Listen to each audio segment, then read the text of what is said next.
আজকের ভিডিওতে তোমরা দেখবে নবম শ্রেণীর দ্বিতীয় পর্যায়ক্রমিক মূল্যায়ন বা সেকেন্ড ইউনিট টেস্টের ইতিহাসের সিলেবাস নম্বর বিভাজন সহ একটা নমুনা প্রশ্নপত্র বা নমুনা সাজেশন প্রশ্নপত্র। By the way, welcome back to my channel study and craft with Puja. তোমাদের সেকেন্ড ইউনিট টেস্টও কিন্তু 40 নম্বরে হবে আর সময় থাকবে 1 ঘন্টা 20 মিনিট। আর যারা এই ক্লাসটা শেষ অবধি দেখবে তারা কিন্তু এই পুরো প্রশ্ন উত্তরের পিডিএফটা কোথা থেকে পাবে সেটা কিন্তু জানতে পারবে। তো চলো শুরু করা যাক। প্রথমেই তোমরা একটু সিলেবাস আর নাম্বার বিভাজনটা দেখে নাও। তোমাদের কিন্তু এবারের পরীক্ষায় থাকছে ঊনবিংশ শতকের ইউরোপ, শিল্প বিপ্লব, উপনিবেশবাদ ও সাম্রাজ্যবাদ, 20 শতকে ইউরোপ, এই 3টে চ্যাপ্টার থাকছে। এখান থেকে দেখো এমসিকিউ থাকবে প্রথমটা থেকে 3টে, সেকেন্ড তারপরে যেটা রয়েছে সেখান থেকেও 3টে, আর 20 শতকে ইউরোপ থেকে থাকছে 2টো এমসিকিউ। টোটাল মোট 8টা এমসিকিউ তোমাদেরকে করতে হবে। শর্ট টাইপ যেটা আছে সেখানেও কিন্তু ঊনবিংশ শতকে ইউরোপ থেকে 2টো, তারপরেরটা থেকে 4টে, আর তারপরেরটা থেকেও 2টো করতে হবে। টোটাল 8টা কিন্তু করতে হবে। নেক্সট 2 মার্কসের তোমাদের 6টা প্রশ্ন দেওয়া থাকবে, 4 থেকে তোমাদের 4টে প্রশ্নের উত্তর করতে হবে। 4 নম্বরেরও কিন্তু তোমাদের 3টে প্রশ্ন দেওয়া থাকবে, যার মধ্যে থেকে 2টোর অ্যান্সার করতে হবে। আর 8 নম্বরেরও 3টে প্রশ্ন থাকবে, যার মধ্যে থেকে কিন্তু তোমাদেরকে একটা প্রশ্নের অ্যান্সার লিখতে হবে। এবারে আমরা সরাসরি প্রশ্নপত্রটা শুরু করছি। প্রথমেই এক দাগে বলেছে ঠিক উত্তরটি বেছে নিয়ে লেখো। প্রতিটা প্রশ্নের জন্য রয়েছে 1 নম্বর। প্রথম প্রশ্ন, ভিয়েনা সম্মেলন অনুষ্ঠিত হয়েছিল ইংল্যান্ড, প্রাশিয়াতে, অস্ট্রিয়াতে নাকি ফ্রান্সে? উত্তর হবে অস্ট্রিয়াতে। নেক্সট, ব্রিটিশ সমাজতন্ত্রবাদের জনক হলেন শার্ল ফুরিয়ের, সাসিমো, রবার্ট ওয়েন নাকি আর্নল্ড টয়েনবি? অ্যান্সার হচ্ছে রবার্ট ওয়েন। পরের প্রশ্ন, 14 দফা নীতি ঘোষণা করেছিলেন উড্রো উইলসন, লয়েড জর্জ, ক্লিমেশো নাকি ভিত্তোরিও অরল্যান্ডো? অ্যান্সার হচ্ছে উড্রো উইলসন। নেক্সট, ইউরোপের রুগ্ন মানুষ বলা হয় তুরস্ককে, বলকান, গ্রিসকে নাকি মিশরকে? উত্তর হচ্ছে তুরস্ককে। পরেরটা হচ্ছে শিল্প বিপ্লব কথাটি সর্বপ্রথম ব্যবহার করেন অগাস্ত ব্লাঙ্কি, লুই ব্লাঁ, আর্নল্ড টয়েনবি নাকি ফিলিস ডিন? অ্যান্সার হচ্ছে অগাস্ত ব্লাঙ্কি। এফ দাগের প্রশ্নটা আবার রিপিট হয়ে গেছে ভুলবশত, তো এটাকে স্কিপ করে আমি নেক্সট কোশ্চেনটা তোমাদের দেখাচ্ছি। নেক্সট হচ্ছে মাতৃণী প্রতিষ্ঠিত গুপ্ত সমিতির নাম কি ছিল? কার্বোনারি, ইয়ং বেঙ্গল, রিসোর্জিমেন্ট নাকি ফ্রিম্যান্স? উত্তর হচ্ছে ইয়ং ইটালি। নেক্সট আছে সাম্রাজ্যবাদ পুঁজিবাদের সর্বোচ্চ স্তর গ্রন্থটি রচনা করেন লেনিন, হবসন, কার্ল মার্কস নাকি রবার্ট আওয়েন? অ্যান্সার হচ্ছে লেনিন। এরপরে আছে 2 দাগ। 2 দাগের এতে বলেছে সত্য মিথ্যা নির্ণয় করো। এখানেও কিন্তু 1 মার্কস রয়েছে। প্রথমেই আছে ফ্রান্সে দ্বিতীয় প্রজাতন্ত্র প্রতিষ্ঠিত হয় 1848 খ্রিস্টাব্দে। এটা কিন্তু একদমই ঠিক, তাই সত্য। নেক্সট, বিসমার্কের নেতৃত্বে সমাজতান্ত্রিক আন্দোলনের সূত্রপাত ঘটে। এটা কিন্তু মিথ্যা। এরপরে আছে বি দাগে, যেখানে বলেছে নিম্নলিখিত বিবৃতিগুলির মধ্যে সঠিক ব্যাখ্যা নির্বাচন করো, এবং এখানেও কিন্তু 1 মার্কস করে রয়েছে। প্রথম বিবৃতি, ইংল্যান্ডের সবার আগে শিল্প বিপ্লব ঘটেছিল। ব্যাখ্যা 1 হচ্ছে ইংল্যান্ডের সবার আগে শিল্প পরিকাঠামো গড়ে উঠেছিল। ইংল্যান্ডে মানুষ অন্য দেশের তুলনায় অধিক শিক্ষিত ছিল। এবং 3 নম্বর হচ্ছে ইংল্যান্ডে শিল্পজাত পণ্য সামগ্রীর চাহিদা ছিল সর্বাধিক। এখানে উত্তর হবে প্রথমটা, অর্থাৎ ইংল্যান্ডের সবার আগে শিল্প পরিকাঠামো গড়ে উঠেছিল। 2 নম্বর বিবৃতি বলেছে জার দ্বিতীয় নিকোলাস অক্টোবর ইস্তাহার ঘোষণা করেন। ব্যাখ্যা 1 হচ্ছে জার রাশিয়ার আমূল সংস্কার করতে চেয়েছিলেন। নেক্সট, জার আপোষের মাধ্যমে বিপ্লব প্রতিহত করতে চেয়েছিলেন। আর 3 নম্বর, জার রাশিয়ায় দ্রুত শিল্প বিপ্লব আনতে চেয়েছিলেন। অপশন 2 যেটা আছে, অর্থাৎ জার আপোষের মাধ্যমে বিপ্লব প্রতিহত করতে চেয়েছিলেন, এটা কিন্তু সঠিক ব্যাখ্যা। নেক্সট, সি দাগে বলেছে একটি বাক্যে উত্তর দাও। প্রশ্নমান রয়েছে 1 এবং 4টে প্রশ্নের অ্যান্সার তোমাদেরকে করতে হবে। প্রথমেই আছে ওয়ার অ্যান্ড পিস গ্রন্থের লেখককে? ওয়ার অ্যান্ড পিস গ্রন্থের লেখক হলেন লিও টলস্টয়। নেক্সট, কবে কাদের মধ্যে পলাশির যুদ্ধ সংগঠিত হয়? 1757 খ্রিস্টাব্দে বাংলার নবাব সিরাজউদ্দৌলা ও ব্রিটিশ ইস্ট ইন্ডিয়া কোম্পানির মধ্যে পলাশির যুদ্ধ সংগঠিত হয়। কত খ্রিস্টাব্দে রুশ বিপ্লব হয়েছিল? 1917 খ্রিস্টাব্দে রুশ বিপ্লব হয়েছিল। কূটনীতির জাদুকর বলা হয় কাকে? কূটনীতির জাদুকর বলা হয় অটো ভন বিসমার্ককে। নেক্সট, নিম্নলিখিত প্রশ্নগুলির 2-3টি বাক্যে উত্তর দাও। যে কোনো 4টি প্রশ্ন, মান রয়েছে 2 করে। প্রথম প্রশ্ন আছে সুয়েজ খাল কেন খনন করা হয়েছিল?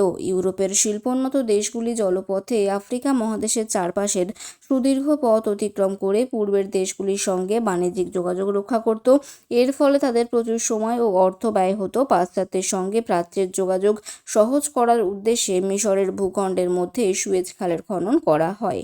নেক্সট হচ্ছে রিসর্জিমেন্টো কি, যে ইটালি ঐক্যবদ্ধ হওয়ার আগে ইতালীয়দের মনে জাতীয় চেতনার সঞ্চার ঘটে, তারা ইটালিতে প্রতিরোধ আন্দোলন গড়ে তোলেন যা রিসর্জিমেন্টো বা পুনর্জাগরণ নামে পরিচিত। নেক্সট আছে শিল্প বিপ্লবের কয়েকটি বৈশিষ্ট্য উল্লেখ করো। শিল্প বিপ্লবের কয়েকটি উল্লেখযোগ্য বৈশিষ্ট্য হলো ধীর গতিতে সুনির্দিষ্ট পদক্ষেপে শিল্পের ধারাবাহিক প্রসার, শিল্পে বৈজ্ঞানিক যন্ত্রপাতির ব্যবহার, বিপুল পরিমাণ মূলধনের বিনিয়োগ। পরের প্রশ্ন, জাতীয়তাবাদ বলতে কি বোঝো? যে আদর্শের দ্বারা কোনো দেশের মানুষ বা জাতি স্বদেশের প্রতি গভীর ভালোবাসা অনুভব করে, স্বদেশের গৌরব বা অগৌরবকে কেন্দ্র করে তাদের মন আবেগে আপ্লুত হয়, এমনকি তারা স্বদেশের মঙ্গলের জন্য নিজের প্রাণ উৎসর্গ করতেও প্রস্তুত থাকে, তাকে জাতীয়তাবাদ বলে। তারপরে আছে ফ্যাসিবাদ কি। ফ্যাসিবাদ প্রকৃতপক্ষে ইটালিতে বেনিটো মুসোলিনির নেতৃত্বে গঠিত এবং ফ্যাসিস্ট দল পরিচালিত একটি বিশেষ রাজনৈতিক মতবাদ। রাষ্ট্রবিজ্ঞানীদের মধ্যে উগ্র জাতীয়তাবাদী ও আগ্রাসী সাম্রাজ্যবাদী উদ্দেশ্যে প্রতিষ্ঠিত এক দলীয় একনায়কতন্ত্রী শাসন ব্যবস্থা এবং সর্বনিয়ন্ত্রণবাদী মতবাদটি হল ফ্যাসিবাদ। এরপরে হচ্ছে ফ্যাক্টরি প্রথা কি, যে শিল্প বিপ্লবের ফলে ইউরোপের বিভিন্ন দেশে বৃহৎ শিল্প কারখানা গড়ে ওঠে। এসব কলকারখানায় যান্ত্রিক প্রযুক্তি ব্যবহার করে শিল্প উৎপাদনের গুণগত ও পরিমাণগত যে ব্যাপক উন্নতি ঘটানো সম্ভব হয়। বৃহৎ কারখানা ভিত্তিক এই ব্যবস্থা ফ্যাক্টরি প্রথা নামে পরিচিত। নেক্সট 4 দাগ নিম্নলিখিত প্রশ্নগুলির 7-8টি বাক্যে উত্তর দাও। যে কোনো দুটি প্রশ্ন মান রয়েছে 4 করে। প্রথমেই আছে এমস টেলিগ্রাম বলতে কি বোঝো? স্পেনের সিংহাসনে ভবিষ্যতে যাতে প্রাশিয়ার রাজবংশীয় কেউ না বসে সে বিষয়ে প্রতিশ্রুতি আদায়ের উদ্দেশ্যে ফরাসি দূত কাউন্ট বেনেদেত্তি নামক স্থানে প্রাশিয়ার রাজা প্রথম উইলিয়ামের সঙ্গে সাক্ষাৎ করেন। প্রাশিয়ার রাজা প্রথম উইলিয়াম তাকে কোনো প্রতিশ্রুতি না দিয়ে বরং সাক্ষাৎকারের বিষয়টি টেলিগ্রাম যোগে রাশিয়ার প্রধানমন্ত্রী অটো ভন বিসমার্ককে জানান। এখানে ফন হয়ে গেছে, একটু টাইপিং মিস্টেক হয়েছে, এটা ভন হবে। পিডিএফে আমি এটা শেয়ার করে দেবো। বিসমার্ক টেলিগ্রামটির কিছু শব্দ সুকৌশলে বাদ দিয়ে এমনভাবে যে সংবাদপত্রে প্রকাশ করেন যে এতে ফরাসিরা মনে করেন যে প্রাশীয় রাজ ফরাসি দূতকে অপমান করেছেন। এটি এমস টেলিগ্রাম নামে পরিচিত। নেক্সট, প্যারি কমিউন সম্পর্কে টিকা লেখো। 1789 খ্রিস্টাব্দ থেকে ফ্রান্সে বারংবার বিপ্লব ও গণজাগরণে ফ্রান্সের তৃতীয় সম্প্রদায়ের, বিশেষ করে প্যারিসের দরিদ্র শ্রমিক শ্রেণীর গুরুত্বপূর্ণ ভূমিকা ছিল। 1871 খ্রিস্টাব্দের 18ই মার্চ প্যারিসের দরিদ্র শ্রমিকদের প্রতিনিধিদের নিয়ে প্যারি কমিউন গঠিত হয়। উদ্দেশ্য, প্যারি কমিউন গঠনের উদ্দেশ্যগুলি ছিল প্যারিস নগরের বিপ্লবী পৌর প্রশাসন পরিচালন করা, প্যারিসের গৌরব ও মর্যাদা বৃদ্ধি করা, ক্রমে সমগ্র ফ্রান্সের ওপর প্যারি কমিউনের আধিপত্য প্রতিষ্ঠা করা। নেক্সট পয়েন্ট হচ্ছে জনসমর্থন। প্যারি কমিউনের দেশপ্রেম এবং তীব্র জার্মানি বিরোধিতা থেকে দেশের সাধারণ মানুষ প্যারি কমিউনের আন্দোলনে সামিল হয়। কার্যাবলী, প্যারি কমিউন রাষ্ট্র বা চার্চের নিয়ন্ত্রণ থেকে শিক্ষা ব্যবস্থাকে মুক্ত করে এবং শ্রমিকদের কল্যাণের উদ্দেশ্যে বিভিন্ন সংস্কার প্রবর্তন করে। উপসংহার, প্যারি কমিউন 2 মাস শাসন চালানোর পর ভার্সাইয়ের প্রজাতান্ত্রিক সরকার কমিউনের হাত থেকে ক্ষমতা কেড়ে নেয়। নেক্সট হচ্ছে স্পেনের গৃহযুদ্ধের গুরুত্ব বা ফলাফল উল্লেখ করো।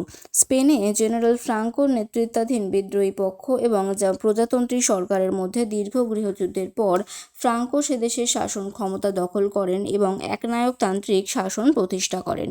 স্পেনের গৃহযুদ্ধের গুরুত্ব বা ফলাফল। বিশ্বযুদ্ধের মহড়া। স্পেনের গৃহযুদ্ধে ফ্রাঙ্কোর পক্ষে অংশ নিয়ে জার্মানির হিটলার আসন্ন বিশ্বযুদ্ধের আগে তার অস্ত্রশস্ত্র ও বিমান বাহিনীর শক্তি পরীক্ষার সুযোগ পান। তাই এই গৃহযুদ্ধকে দ্বিতীয় বিশ্বযুদ্ধের মহড়া বলা হয়। নেক্সট পয়েন্ট, একনায়কতন্ত্র প্রতিষ্ঠা। জেনারেল ফ্রাঙ্কো জয়লাভ করে স্পেনে একনায়কতন্ত্র শাসন প্রতিষ্ঠা করেন। হিটলার মুসোলিনির সুবিধা। একনায়ক ফ্রাঙ্কো জার্মানির একনায়ক হিটলার এবং ইতালির একনায়ক মুসোলিনির পক্ষ গ্রহণ করলে আন্তর্জাতিক ক্ষেত্রে হিটলার ও মুসোলিনির শক্তি যথেষ্ট বৃদ্ধি পায়। ইঙ্গো ফরাসি শক্তি। স্পেনের গৃহযুদ্ধ নিরপেক্ষ থেকে ইংল্যান্ড ও ফ্রান্সের কূটনৈতিক পরাজয় ঘটে, কারণ জার্মানি ও ইতালি এই যুদ্ধে অংশ নিয়ে আন্তর্জাতিক ক্ষেত্রে নিজেদের শক্তি যথেষ্ট বৃদ্ধি করেন। নেক্সট পয়েন্ট, জাতিসংঘের ব্যর্থতা। স্পেনের গৃহযুদ্ধে জাতিসংঘ নীরব দর্শকের ভূমিকা পালন করে, ফলে জাতিসংঘের দুর্বলতা ও ব্যর্থতা প্রকট হয়ে ওঠে। এরপরে আছে 5 দাগ, যে কোনো একটি প্রশ্নের উত্তর দাও। প্রশ্ন মান রয়েছে 8। প্রথম প্রশ্ন, জার্মানির ঐক্য প্রতিষ্ঠায় বিসমার্কের রক্ত ও লৌহ নীতি সম্পর্কে আলোচনা করো।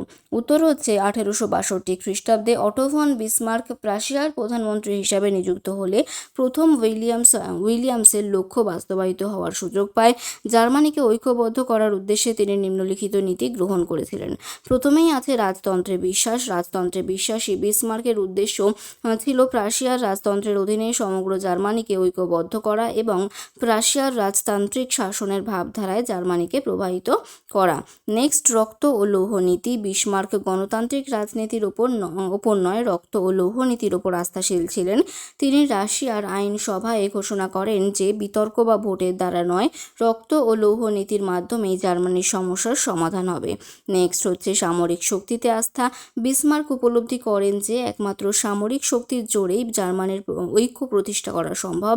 এজন্য তিনি প্রতিনিধি সভার মতো অগ্রাহ্য করে প্রাশিয়ার সামরিক শক্তি বাড়ানোর উদ্যোগ নেন এবং 3টি গুরুত্বপূর্ণ যুদ্ধের মাধ্যমে সমগ্র জার্মানিকে ঐক্যবদ্ধ করেন, যথা ডেনমার্কের সঙ্গে যুদ্ধ, অস্ট্রিয়ার সাথে যুদ্ধ আর ফ্রান্সের সাথে যুদ্ধ।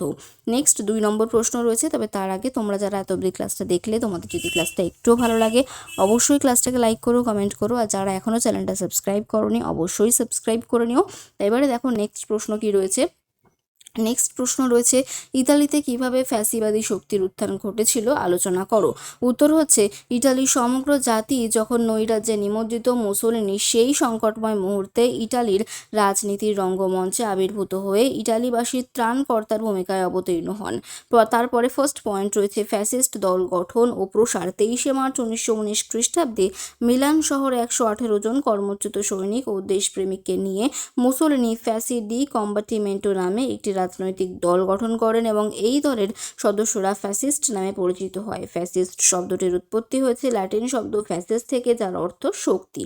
এই দলের প্রতীক ছিল দড়ি বাঁধা কাষ্ঠদণ্ড বা আঁটি। ফ্যাসিস্ট দল প্রতিষ্ঠার 2 বছরের মধ্যেই এর সদস্য সংখ্যা বেড়ে দাঁড়ায় প্রায় 30 লক্ষ। নেক্সট পয়েন্ট, নির্বাচনের সাফল্য। 1921 খ্রিস্টাব্দে সাধারণ নির্বাচনে অংশ নিয়ে এই দল 35টি আসন পাওয়ার ফলে ফ্যাসিস্টদের প্রভাব প্রতিপত্তি বৃদ্ধি পায়। অরাজকতার বিনাশক। সমাজতন্ত্রীদের অরাজকতা ও নেতিবাচক কার্যকলাপের বিরুদ্ধে রুখে দাঁড়িয়ে মুসোলিনি দেশের রক্ষক ও অরাজকতার বিনাশক হিসেবে নিজেকে ইতালিবাসীর কাছে প্রতিপন্ন করতে পেরেছিলেন। নেক্সট হচ্ছে রোম অভিযান। 28 অক্টোবর 1922 খ্রিস্টাব্দে মুসোলিনি ফ্যাসিস্ট বাহিনী নিয়ে রোম অভিযান করেন।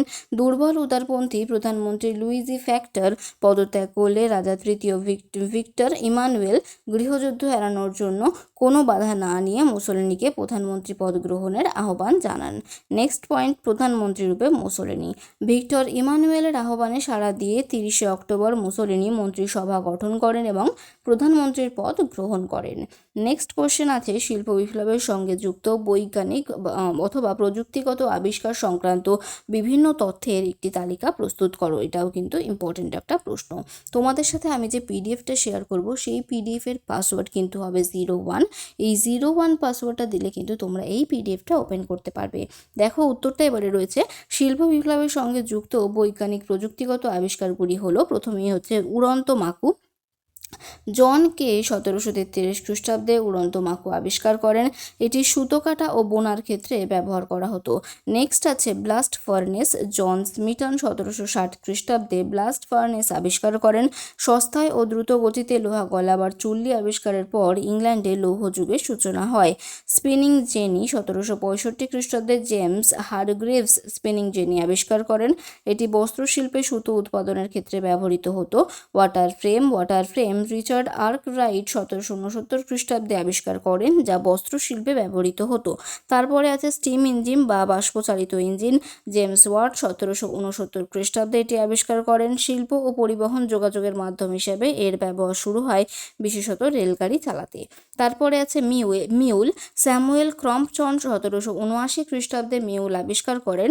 বিশেষত সুতো উৎপাদনে এটি বস্ত্রশিল্পে ব্যবহৃত হতো। পাওয়ার লুম। এডমন্ড কার্টরাইট 1787 খ্রিস্টাব্দে এটি আবিষ্কার করেন। এটি বস্ত্রশিল্পে ব্যবহার করা হতো। তারপরে আছে পিচ ঢালা রাস্তা। 1811 খ্রিস্টাব্দে জন ম্যাকাডাম পাথরকুচি ও পিচের দ্বারা মজবুত রাস্তা নির্মাণ করেন। তারপরে স্টিম লোকোমেটিভ, রকেট বা বাষ্পচালিত রেলগাড়ির ইঞ্জিন। জর্জ স্টিফেনসন 1814 খ্রিস্টাব্দে এটি আবিষ্কার করেন। ইংল্যান্ডে প্রথম আন্তঃশহর রেলপথ নির্মাণ ও চলাচলের ক্ষেত্রে এই ইঞ্জিন ব্যবহার করা হয়। তারপরে আছে সেফটি ল্যাম্প বা নিরাপত্তা বাতি। হামফ্রি ডেভি 1815 খ্রিস্টাব্দে সেফটি ল্যাম্প আবিষ্কার করেন। এই বাতি ব্যবহারের ফলে খনিতে কাজ করা শ্রমিকদের কাজ অপেক্ষাকৃত সহজ ও কম বিপজ্জনক হয়। তাহলে এখানেই কিন্তু এই নমুনা প্রশ্ন উত্তর পর্বটা শেষ হলো। তাহলে আজকের ক্লাসটা এখানেই শেষ করছি। Thank you.